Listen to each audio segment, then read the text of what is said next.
Muito bem. Meu nome é Biratã, tá?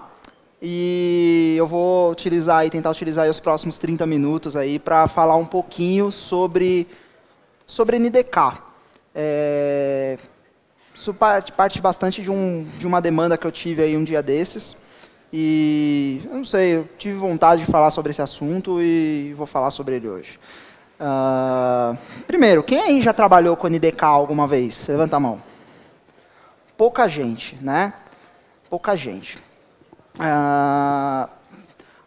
O NDK, ele é bastante utilizado, ou na verdade ele é principalmente utilizado quando a gente quer fazer a implementação CC++. E a gente quer fazer isso dentro da nossa aplicação pelos motivos que a gente vai tentar ver aqui hoje, tá bom? O grande detalhe é que ele não é só sempre utilizado para performance, né? O grande motivador dele é performance, porque você implementa coisa no nível nativo, compilado para código de máquina, não executa interpretado, então é bom para mastigar número, sabe? Engine de jogo, essas coisas assim. Mas tem outras coisas, outros usos interessantes, e é esse tipo de caso que eu quero ver se eu trago aqui para vocês hoje, tá bom? Só falar um pouquinho sobre mim antes, eu sou cientista da computação formado pela USP, trabalho aí como engenheiro, desenvolvedor de software, dou aula na Global Code, faço parte de um programa da Intel aí que chama Intel Software Innovators, também sou palestrante, freelancer e sou etc. também, tá bom? O que a gente vai ver hoje? A gente vai ver um pouquinho de motivação, tá? Overview, para a gente não ficar boiando aqui, que eu sei que é 5h30, o assunto é difícil, ou pode ser difícil, então não vamos apertar muito, né? Porque está todo mundo cansado. Como que integra um pouquinho com Gradle, né? Um pouquinho de como a gente pode utilizar algumas coisas com NDK no sentido de segurança, mais para a gente ter uma referência, sabe, de um contexto de aplicação que não é simplesmente, putz, mastigar número, tá bom? Alguns usos avançados que eu vou citar aqui, alguns casos, e, finalmente, algumas conclusões também não muito, não muito sofisticadas, mas interessantes, tá? Então, a primeira motivação é o seguinte, o que é o NDK, né? O Native Development Kit, acho que é isso. Primeiro que ele é um toolchain, né? Ele é uma suíte de ferramentas que habilita você a construir um pedaço da sua aplicação em C++. Certo? Como vocês sabem, boa parte da base do Android está implementada em C++. Não sei se vocês já tiveram curiosidade de olhar o stack do Android. Vocês podem ver que no nível de baixo do framework, você tem uma série de bibliotecas nativas ali, OpenSSL, WebKit, sei lá, OpenGL. Tudo isso é código C++, né? E o framework do Android no nível do Java encapsula muitas dessas coisas para vocês, né? Mas, eventualmente, a gente precisa, né? A gente precisa trabalhar nesse nível. O que vem nesse toolchain na hora que a gente baixa lá, por exemplo, o release 10 do NDK? Vem algumas ferramentas lá, o GCC, GDB, LLVM, linkers, bibliotecas, enfim, documentação bastante boa, documentação HTML que não tem nenhum CSS na documentação. Não sei se quem já olhou a documentação do NDK? Pois é, parece aquelas documentação do GNU, sabe? Tipo, não tem CSS, só tem HTML, assim. Bem legal. E vem tudo lá, você baixa lá uma versão específica lá para o seu sistema, lá, Windows, Linux, 32, 64 bits. E esse toolchain ele vai vir pronto para você no seguinte sentido. A partir do momento que você está com ele instalado lá, você vai conseguir referenciar ele na sua build do seu projeto com NDK e vai conseguir buildar, certo? Independente da arquitetura da sua máquina. Como que a gente acessa a funcionalidade do NDK? Não sei se alguém já ouviu falar disso, e eu vou tentar não adentrar muito.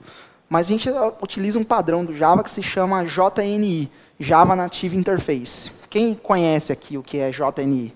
Já ouviu falar? Quem conhece JNI, mais gente, né? Como que funciona o JNI? O JNI é como se fosse um mecanismo de cola. Um mecanismo de cola para a gente colar o código nativo pré-compilado para binário assembly de máquina ARM, x86, MIPS, a gente colar com o que está executando ali na nossa aplicação, ali no nível da VM. Então, a nossa VM tem lá um System Load Library, ele carrega a nossa biblioteca, lá, o ponto .so, Shared Object, tá? Então, o ponto .so que a gente vê lá nas bibliotecas do NDK vem desse nome aí, Shared Object, né? O Shared Object está para o Linux, assim como a DLL está para o Windows. Mais ou menos isso, tá? Então, dá para pensar dessa forma, beleza? Eu não vou explicar aqui como que a gente usa o JAWS, tipo, como que a gente faz uma aplicação que se comunica com o NDK, porque a gente só tem 30 minutos, e isso gastaria mais tempo do que 30 minutos, tá? Aí eu não conseguiria falar das outras partes interessantes. Mas isso é bem documentado, tá? De como que você faz um hello from GNI, vocês conseguem achar aí tutoriais bastante simples, de como que a gente pode fazer isso, tá bom? A ideia é a gente mais ver usos na prática, né, desse tipo de coisa. Próximo. Funciona aí. Certo? Quando que a gente utiliza, né, isso daí? Um uso muito comum é a gente utilizar código que a gente já tem construído, já está estabilizado, já está bem testado. Então, a gente pode utilizar por instância, aí, sei lá, motor de browser, WebKit, o que rodava antes lá no Opera, acho que era Presto, se não me engano, que era do Opera. Quem me corrige? Presto, que era engine e HTML do Opera, antes de eles mudarem para WebKit também? Bem, enfim, não lembro. Presto, né? Então acertei. Então, a gente tem, por exemplo, essas empresas aí, elas já têm lá uma code base lá bem estabilizada, bem testada e possivelmente em evolução, e eles não vão pegar e reimplementar tudo na API do Java, justamente porque o Android trabalha com Java, até porque o desempenho vai cair, vai ter que executar todas as operações interpretadas, tem processamento pesado ali, então não vale a pena. Outro caso típico que a galera usa muito é para fazer framework de jogo, né, engine de jogo, porque aí move toda a parte de processamento pesado para o nível nativo, motor de física, sistema de partículas, toda essa parte aí, né? Você pode imaginar também que você tem usos do NDK, toda vez que você tem uma aplicação que precisa, em um determinado momento, mastigar número. Então, vou mostrar um exemplo aqui na sequência, mas a primeira vez que eu trabalhei com o NDK, eu trabalhei na verdade, como se fosse uma mini pesquisa, que era para fazer um clone do Shazam. Então, quem aqui conhece o aplicativo Shazam, SoundHound? Como que esses aplicativos funcionam? Eles pegam o áudio que você tá gravando ali na hora, e aí eles geram o fingerprint desse áudio.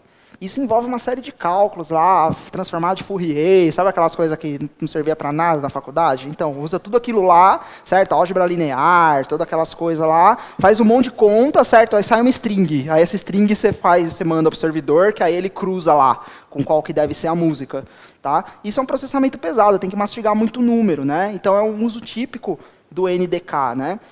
Quando a gente movia esse processamento para o nível do NDK, tá? Uma coisa que é interessante ressaltar para o NDK e que a gente vê de cara aí na documentação é o seguinte: a NDK não é saída para você resolver a NR do Android. Sabe a NR? Tipo, essa operação está lenta, tipo, esse aplicativo não está respondendo, o pop-upzinho lá. Pois é, não é porque a aplicação não está respondendo que o NDK vai ser a solução. É muito mais provável que a aplicação não esteja respondendo por problemas de performance por conta do design, ou por conta de como as coisas estão sendo feitas ali, e seja possível você resolver ali, como que eu poderia dizer, utilizando uma sync task, utilizando um mecanismo de multithreading, sabe, fazendo as operações ali executarem de forma concorrente no nível da VM, do que você tem que necessariamente mover as coisas para executar em C++, tá? Em geral, o NDK não é a saída para a ANR, tá? A saída para a ANR é você fazer o que precisa ser feito direito, tá? Então, em geral, é isso. Beleza? Esse aqui é um vídeo que eu trouxe, que é do probleminha que me motivou a fazer essa palestra, tá? Então, tem aqui no Android Studio, eu até coloquei esse vídeo no YouTube esses dias. O que o rapaz pediu para fazer? Ele falou: qual que é a dificuldade de implementar um leitor de PDF? Eu falei: não sei, cara, isso aí já tem pronto. Isso aí já tem pronto, então deve ter alguma coisa aí para renderizar o PDF, e eu vou dar uma olhada aí no que tem. Então eu peguei lá uma biblioteca para renderizar PDF, escrita em C, chama MuPDF, certo? E aí o que eu tive que fazer? Eu já tinha um esqueleto construído de como que o PDF deveria ser exibido, e o que na verdade essa biblioteca faz para mim, nada mais é do que Eu simplifiquei toda a função nativa dela, que poderia chegar e falar, dentro do PDF eu posso ter um link, dentro do PDF eu posso ter um marcador, uma série de coisas. Eu simplifiquei tudo isso, porque a única coisa que eu queria era exibir o PDF, mais nada. Só queria exibir um PDF. Todo o mecanismo de exibição é construído na API do Java, sem exceção. Isso aí é um view pager, o view pager, na hora que ele scrolla, ele aplica um efeito lá, um transformer, tudo o que muita gente aí já está acostumado a fazer, mas a diferença é, na hora que eu preciso pegar uma página do PDF e associar o bitmap que vai ser mostrado na tela, na imagem, porque é assim, né, sabe, tipo sequência de imagens. Então, nessa hora, a função que faz a transformação do PDF para o bitmap é via NDK. E aí você repara tipo, como é fluido. Esse meu tablet aí é um tablet de, acho que é o single core, ou dual core, esqueci, não lembro. Mas não é um tablet assim, nossa, parrudo, tipo 32 cores, não é. Tá certo? E está aplicando a transformação até no nível do Java. E você vê que a aplicação rodou fluida.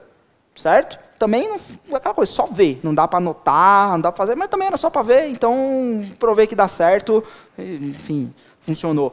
Tá bom? Então esse é o caso típico do uso do PDF, ou do uso do NDK. Você tem um problema, você sabe que, se eu fosse processar o PDF no nível do Java, não ia ser assim, para cada página que ele chamasse, não ia ser assim, porque ele ia ter que fazer cálculos pesados para decodificar ali uma página Full HD desse slide aí, que eu peguei o slide do Jorge também, que está por aqui, prestando homenagem aqui aos amigos da Intel. Tá? Peguei ele lá, só para... que era um que já estava no tablet. E... enfim, isso ia ficar ruim, ia ter delay na hora de scrollar, sabe? Ia pegar, ia fazer aquele raster, aquele pixel, sabe? Que vai renderizando devagar, assim. Não ia ficar legal, se fosse no nível do Java. No nível do NDK, ficou liso, suave. E como que eu fiz para fazer isso? O que eu fiz foi, não sei se vocês viram, o começo do vídeo usando o Android Studio, né? Que o pessoal fala assim, não, porque não dá para trabalhar direito com o NDK e o Android Studio. Isso não é verdade. Não é verdade. Tanto que eu fiz no Android Studio e não deu problema. Tá? Então, o que a gente precisa começar a ver? Primeira coisa, como integra com o Gradle, né? Primeiro que no começo, lá nos primórdios do Gradle, até a versão 0.7, alguma coisa do plugin, era muito chato fazer a integração do NDK com o Gradle. Muito fácil. Eu sei que o rapaz falou que é diferente que fala, mas eu vou falar Gradle mesmo, tá? Então, o que acontece? Era mais chata, só que hoje ele já é oficialmente suportado. Inclusive o formato de empacotamento dos artefatos, lá das bibliotecas lá do Android, o AR, ele já suporta o .so, o Shared Object. Você pode mandar um Shared Object lá dentro, e ele vai ser referenciado corretamente dentro da sua build, sem problema nenhum. Tá? Hoje a gente tem dois mecanismos de integração. Um que é o desde sempre e o outro que surgiu quinta-feira, que inclusive já foi falado aqui hoje. O desde sempre é usando Product Flavors. E o que surgiu quinta, a partir da versão 0.13 do plugin, é o APK Split, certo? Que a gente consegue splitar a maneira como o nosso APK vai ser buildado de acordo com algumas configurações. Então, a gente pode combinar isso, tá? Só que o APK Split, como saiu na quinta-feira, eu não olhei, tá bom? Mas eu citei aqui, porque dá para fazer também, que está lá na documentação, mas eu não tive tempo de estudar.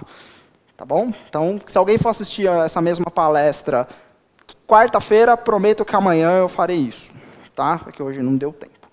Beleza? Como que a gente faz via Product Flavors? A gente faz assim. Todo mundo está acostumado com isso aqui? Quem aqui já viu Product Flavors? Definir Product Flavors no Gradle? Nossa, quanto pouca gente! Então vou explicar o que é um Product Flavor. Tá? Product Flavor é o seguinte. Flavor é de sabor, né? Imagina que você quer pôr um sabor na sua aplicação. Aí você vai pôr um sabor, tipo x86 é um sabor, certo? É diferente tipo de ser... É meio que um conceito análogo a um tipo da build. Que o tipo da build seria assim, tipo, puta, uma coisa é uma build de debug, que só serve para mim, outra coisa é a build de produção, certo? E aí quando você combina o Product Flavor com o tipo da build, o pessoal diz que você tem uma variante da build, certo? É assim que o pessoal diz lá na documentação. E aí o que acontece? Eu consigo pegar dentro do Product Flavors, e aí eu consigo definir para cada uma das arquiteturas suportadas, qual que é o elemento NDK que vai estar associado, qual que é o filtro ABI que eu quero passar. Na verdade, eu tenho ali um flavor x86, um sabor x86, e aí eu defino quais são as propriedades do NDK daquele flavor. E digo, na hora que você for buildar esse APK aqui, você tem que aplicar o filtro x86. Significa o quê? Significa que dentro do APK que o Gradle gerar, vai o ponto .so do x86. Certo? E eu posso até ter o APK gordo. Quem já ouviu falar aqui de Fat Binary? Poucas mãos. O que é o Fat Binary? Fat Binary é assim, você tem 4 arquiteturas. Você tem x86, ARM v7, o outro ARM lá e o MIPS. E aí você tem que mandar a shared object para todos os 4. O que eu posso fazer? Eu posso fazer um APK para cada um, ou posso fazer um APK gordo que tem os 4 binários compilados, certo? O gordo. Para fazer o gordo é só não aplicar filtro nenhum, aí ele fica gordo, tipo eu, tá bom? Então, o que acontece? Aí você pode definir, inclusive, o version code. Esse version code vai ser utilizado pelo Google Play para definir a ordem de updates, tá? A ordem de prioridade do update você pode customizar ali de acordo com o seu flavor. Tá bom? Então, qual que é o detalhe? O que você tem que fazer? Você tem que criar um diretório chamado jnalibs. Da mesma maneira que você colocava as bibliotecas dentro lá do diretório libs do Eclipse, você coloca as bibliotecas dentro do diretório jnlibs, e aí, como automaticamente elas não vão ser adicionadas na build, você coloca essas linhas para adicionar. Ponto final. Só isso. Só isso. A única precaução que você tem que ter é, na hora que eu vou colocar o ponto .so, se é de alguma coisa que eu estou fazendo, você tem que garantir que você colocou o nome do seu pacote corretinho, você buildou corretinho lá. Tá? Eu não vou entrar muito em detalhes aqui, porque eu estou vendo o tempo cair vertiginosamente, mas você também pode fazer a build do NDK diretamente a partir do Gradle, tá? Sem precisar gerar os arquivos de makefile lá tradicionais. Beleza? Vamos ver se dá tempo. Isso aqui é um trechinho que eu tirei, inclusive, das próprias dicas lá do plugin do Gradle, do plugin Android para o Gradle, que é como você define o version code para ele ganhar prioridade, né? Então, cada APK que for gerado vai sair com o seu version code, você sobe todos lá no Google Play, e o Google Play distribui a ordem de atualização de acordo com o código de versão. Beleza? Esse aqui é um outro exemplo que explica melhor esse conceito de flavors. Então, por exemplo, eu tenho o meu jogo tem a versão free e a versão grátis, certo? E aí, nesse caso, eu vou ter a minha engine de jogo, que tem lá uma compilação lá x86 da engine, uma combinação ARM da engine, e tem a combinação gorda que eu quero também mandar uma gorda, supondo. Nesse caso, a primeira linha lá define o que o pessoal chama de flavor groups. Não sei se está legível isso aí, que eu escolhi um verde meio ilegível, né? Mas ali no flavor groups tem 2. Tem assim, tem o inap, certo? Supondo que tipo o sabor é inap, e o ABI, que significa, eu vou filtrar por ABI. Então, nesse caso, o que eu faço? Dentro do elemento do flavor, eu defino a qual flavor group ele pertence, tanto que vocês veem que todos os elementos de build flavor têm uma tag flavor group, tá certo? Mas, nos que forem especificamente referentes à arquitetura, eu defino as propriedades do elemento NDK. E nessa propriedade, eu posso até colocar flags de compilação, que a gente usa para compilar lá e C++, tá certo? Esse painel lateral, aquele que está lá em cima, né, ele mostra todas as variantes. Né? Então, tem o Free ARM Debug, Free ARM Release, Free Fat Debug, Free Fat Release. Quem já usou o painel lateral lá do Android Studio já viu isso. Certo? Então, você pode buildar suas várias variantes aí de acordo com o que você estiver testando ali na hora. Tá bom? Então, a princípio, a integração é fácil. Tá? Você tem que ter os pontos SOs. Os pontos SOs você pode gerar chamando o NDK Build, que é uma ferramenta que está dentro do NDK. É o primeiro comando do NDK que você aprende, é o NDK Build. Tá certo? Porque eu não vou ensinar a fazer isso aqui. Tá bom? Você pega esse ponto .so, coloca lá no diretório de jnlibs, coloca as linhas no Gradle. Pronto, funciona. Beleza? Então, não é um negócio impossível, não era um negócio que era antes, que tinha que fazer uma task para ficar copiando arquivo de lugar, sabe? Era uma zona. Muito bem. Já melhorou bastante, tá? Ué, por que aconteceu isso? Não era para ter acontecido isso. Tá. Pulei, tem um slide sobrando aqui que eu não vi. No meu copy-paste eu fui punido. Que eu estou falando aí? Se você quiser trabalhar com o NDK no Android Studio, né, e essa é uma das coisas que o Android Studio não faz ainda, o suporte dele é manco. Então, você consegue criar o seu projeto, tipo, eu vou criar aqui as minhas sei lá, a minha necessidade aqui, C++, eu vou pegar esse código-fonte que eu já tenho, vou colar ele dentro do projeto do Android Studio. Funciona? Funciona. Mas o editor ele vai te deixar na mão, por exemplo, em coisas que estão associadas a conhecimento das linguagens. Não vai ter autocomplete lá no nível do C++, não vai ter refactor, não vai ter. Tá bom? A JetBrains, que é a empresa que faz o Android Studio, ela lançou uma IDE esses dias aí, que se chama CLion. Esses dias mesmo, tipo, faz menos de 15 dias isso. Que é uma IDE só para C++. Como vocês sabem, essa empresa só faz IDE. E o que isso quer dizer para mim? Isso quer dizer para mim que o suporte já está para estourar, entendeu? Porque, na prática, isso aí são plugins que os caras põem para dar suporte para a linguagem, entendeu? Porque a JetBrains só faz IDE, então tem IDE para tudo, para Ruby, PHP. Então, na verdade, a linguagem de programação é um plugin da IDE. Deve ser alguma coisa nesse sentido, tá? E se vocês olharem mesmo lá no site do Android, vocês vão ver que essa é a única coisa que o Eclipse faz hoje que o Android Studio, teoricamente, não faz. É um suporte 100% full para o NDK. A hora que sair o suporte para o NDK para o Android Studio, eu acho que o Eclipse vai ser tipo ex-mulher, assim, né? A gente se vê do outro lado, certo? Alguma coisa assim. Então, tipo, adeus, né? Aí, os usos aí fora da caixa, né? Como que a gente pode trabalhar com NDK e segurança, né? Tem várias aplicações, tá? Várias soluções aí que são herdadas do mundo C++, que a gente pode se valer delas trabalhando a partir do NDK.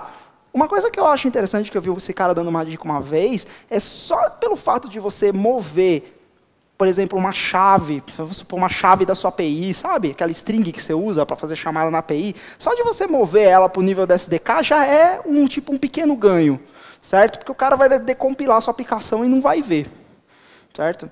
A string lá, de cara. Vai ver que tem um ponto .so, mas esse ponto .so você pode chamar a lib de jogo. E beleza. E aí, o cara que abre o lib de jogo para ver se tem string de API lá dentro, tá? Então, só isso já é um pequeno ganho, você mover suas strings para o nível do NDK, sabe? Chave de API, chave do banco, essas coisas assim, tá? Mas dá para fazer melhor do que isso, né? Tem, por exemplo, uma coisa que se chama SQLite Cipher. Já ouviram falar disso aqui? SQLite Cipher? Quem já ouviu falar? Levanta a mão. Tem dois. O que o SQLite Cipher faz? Ele é uma implementação do SQLite que armazena os dados criptografados. Ele criptografa com um AES 256. O que, vamos combinar, né? Não é tipo uma puta proteção criptográfica, combinemos, mas já é melhor que não ter proteção nenhuma, certo? O que eu digo é o WhatsApp, né? Que é famoso, né, por deixar o seu banco aí à mercê suas mensagens à mercê de qualquer um. Tá? E ele se integra justamente dessa forma. Ele tem binários pré-compilados que você pode adicionar. Na verdade, você não precisa nem disso, porque você já tem o empacotamento dele lá, que você adiciona a linha no Gradle, ele baixa a biblioteca inteira e instala para você. E a chave de criptografia você passa como parâmetro nas operações. Você poderia até, por exemplo, pegar essa chave para não deixar ela chumbada lá dentro de uma string ou dentro lá de um XML. Você pode mover ela para um único arquivinho no NDK que te devolve ela, se você quiser. Beleza? Tem aí o endereço do GitHub aí embaixo, essa minha tela aqui está cortando. Mas tem o endereço aí no GitHub e depois esses slides vão ficar à disposição, tá? Isso aqui é um exemplinho que eu preguei do próprio site. Como que ele funciona? Você deixa lá um pragma, né? Você habilita um pragma na hora de definir o esquema da tabela. E esse pragma, na verdade, ele vai ser, na hora que você chama o create database, ele é parâmetro, né? O password, né? Ele é parâmetro do create database, open database, open ou create database, todas as operações lá. Todas aquelas operações que você está acostumado a fazer no SQLite normal, para trabalhar com o banco, como parâmetro vai um adicional, que é aqui, o password. Ótimo. Na hora que o cara tenta, por exemplo, dar o xdump, no arquivo de banco de dados, olha o que ele vê. Ele vê criptografado lá. Tá vendo? Se ele tentar dar um select de um lugar sem a chave, ele não consegue. Tá? Então, isso daí, sabe, já é um ganho para você. Putz, aqui eu tenho dados sensíveis, preciso criptografar o negócio, sabe? E como que eu faço? Você faz assim. Você coloca a biblioteca lá do SQLite Cipher, ela é construída inteiramente no NDK, ela tem a API Java dela, mas ela é construída no NDK. tem uma chave que serve de operação para você fazer as operações lá na API. A chamada dos métodos é praticamente a mesma, com exceção daquelas que pedem a chave como parâmetro. E beleza, seu banco de dados ficou inteiramente criptografado. Beleza? Legal ver que tem gente que já usou aqui. Não sabia, não. Tem o NaCl, que eu só vou citar, que é uma biblioteca de criptografia. Quem já usou coisas do tipo Bounce Castle e Sponge Castle em aplicativo Android? Levanta a mão.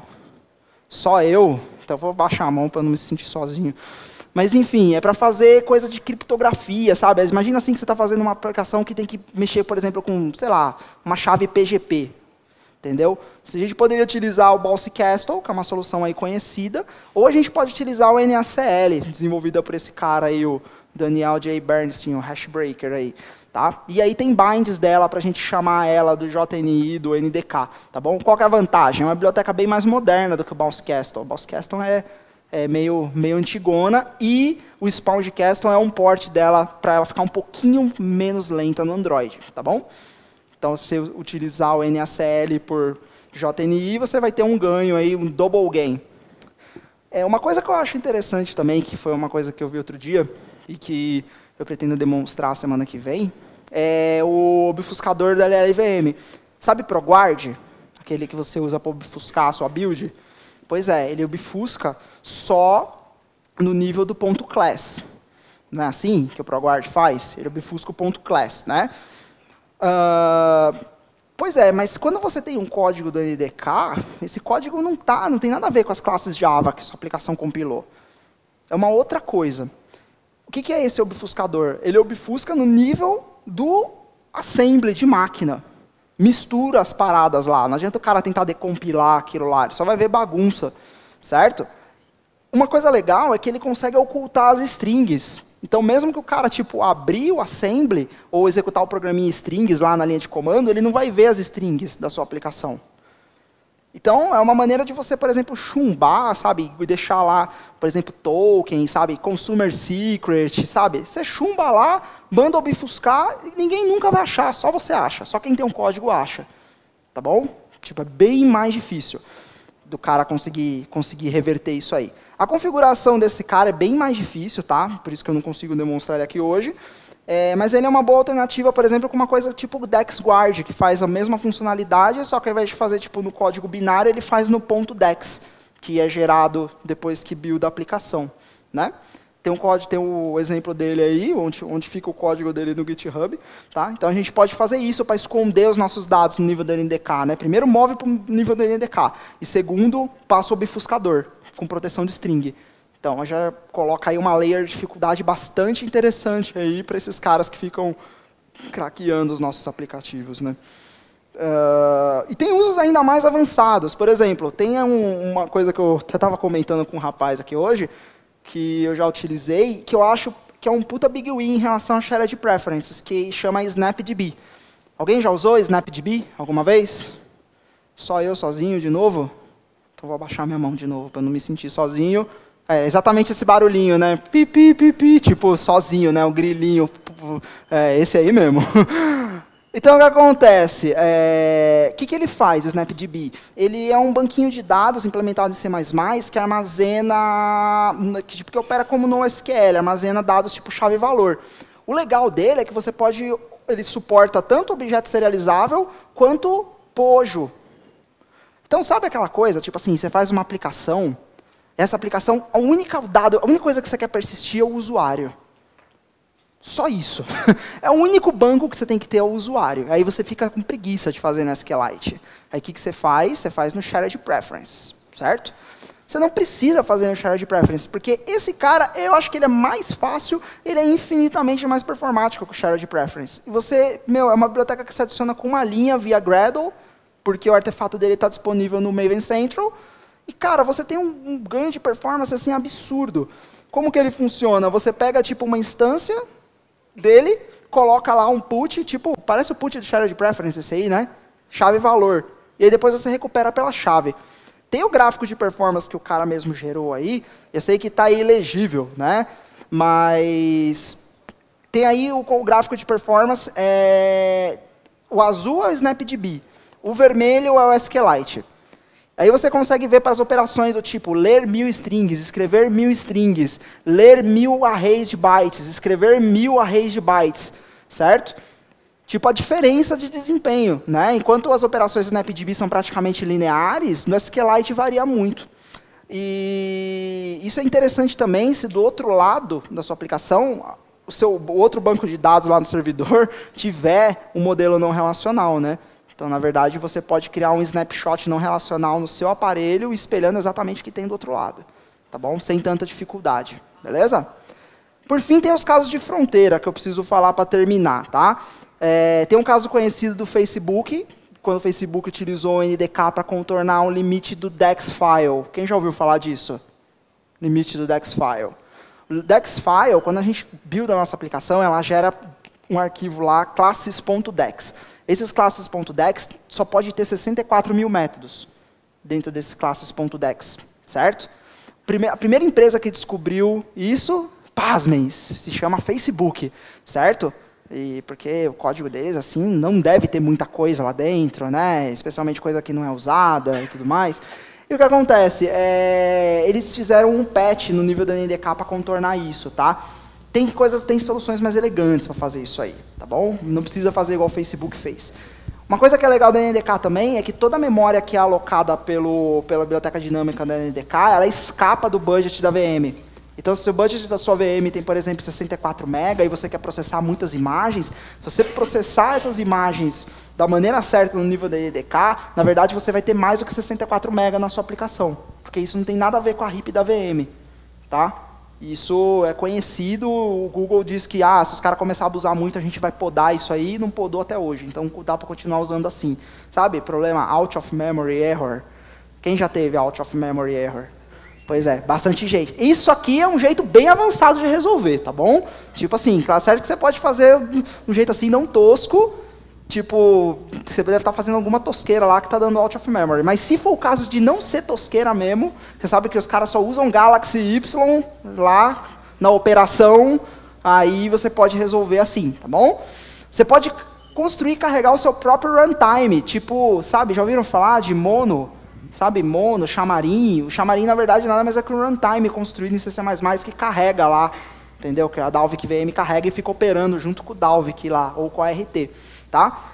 E você pode até mesmo acessar funcionalidades do aparelho que não estão expostas na API do Android, que tem algumas, tá bom?